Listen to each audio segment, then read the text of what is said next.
ओम सर्वमंगलमांगल्ये शिवे सर्वार्थसाधिके शरण्ये त्र्यंबिके गौरी नारायणी नमोस्तुते। प्रिय भक्तों, जय माता दी। नवरात्रि के दूसरे दिन माँ ब्रह्मचारिणी की होगी पूजा।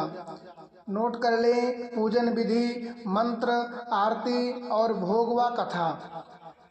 इस समय चैत्र नवरात्र चल रहे हैं। 31 मार्च को नवरात्रि का दूसरा दिन है। नवरात्रि के दूसरे दिन माँ के द्वितीय स्वरूप माँ ब्रह्मचारिणी की पूजा अर्चना की जाती है। माँ का स्वरूप अनंत तेजमय और भव्य है। नवरात्र के दूसरे दिन साधक का मन स्वाधिष्ठान चक्र में स्थित होता है। माँ ब्रह्मचारिणी ने भगवान शिव को पति के रूप में पाने के लिए कठोर तप किया। इस कारण माँ को ब्रह्मचारिणी एवं तपस्चारिणी भी कहा गया है। माँ ब्रह्मचारिणी दुष्टों को सन्मार्ग दिखाने वाली हैं। माँ ब्रह्मचारिणी का पूजन करने से आलस्य, अहंकार, लोभ, असत्य, ईर्षा जैसी दुर्प्रवृत्तियाँ दूर हो जाती हैं। माँ का स्मरण करने से एकाग्रता व स्थिरता आती है। साथ ही बुद्धि, विवेक व धैर्य की वृद्धि होती है। माँ ब्रह्मचारिणी की पूजा विधि। इस दिन सुबह उठकर जल्दी स्नान कर लें, फिर पूजा के स्थान पर गंगा जल डालकर उसकी शुद्धि कर लें। घर के मंदिर में दीप प्रज्वलित करें। माँ दुर्गा का गंगा जल से अभिषेक करें। माँ दुर्गा को अर्घ दें। माँ को अक्षत, सिंदूर और लाल पुष्प अर्पित करें। प्रसाद के रूप में फल और मिठाइयाँ चढ़ाएं। धूप और दीपक जलाकर दुर्गा चालीसा का पाठ करें। फिर माँ की आरती करें। माँ को भोग लगाएं। इस बात का ध्यान रखें कि भगवान को सिर्फ सात्विक चीज़ों का भोग लगाया जाता है। माता का ध्यान करें। वंदे वांछित लाभया चंदार्थ कृत शेखरम जपमाला कमंडलोधाधरा ब्रह्मचारिणी शुभम।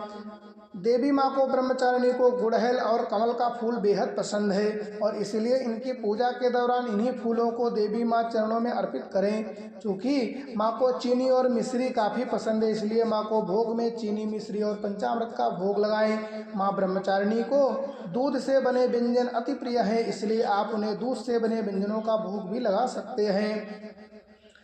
माँ ब्रह्मचारिणी की व्रत कथा। माँ ब्रह्मचारिणी ने राजा हिमालय के घर जन्म लिया। नारद जी के सलाह पर उन्होंने कठोर तप किया ताकि वे भगवान शिव को पति स्वरूप प्राप्त कर सके। कठोर तप के कारण उनका ब्रह्मचारिणी या तपस्विनी नाम भी पड़ा। भगवान शिव की आराधना के दौरान उन्होंने 1000 वर्ष तक केवल फल फूल खाए और 100 वर्ष तक साग खाकर जीवित रहीं। कठोर तप के प्रभाव से उनका शरीर क्षीण हो गया। उनका तप देखकर सभी देवता, ऋषि मुनि अत्यंत प्रभावित हुए। उन्होंने कहा, आपके जैसा तक आज तक कोई दूसरा नहीं कर सकता। आपकी मनोकामना अवश्य पूर्ण हो। भगवान शिव आपको पति स्वरूप में प्राप्त होंगे। माँ ब्रह्मचारिणी की पूजा कैसे की है? पूजा में पीले रंग के फूल आदि का प्रयोग करें। माता को दूध से बनी चीजें या चीनी का ही भोग लगाएं। इसके साथ मन ही मन माता का ध्यान मंत्र जाप करते रहें। बीच बीच में परिवार के साथ माता के जयकारे लगाएं। फिर दुर्गा चालीसा, दुर्गा सप्तशती आदि का पाठ करें। पूजा पाठ करने के बाद फिर माता के जयकारे लगाएं। साथ ही शाम के समय भी माता की आरती करें। जय माता दी।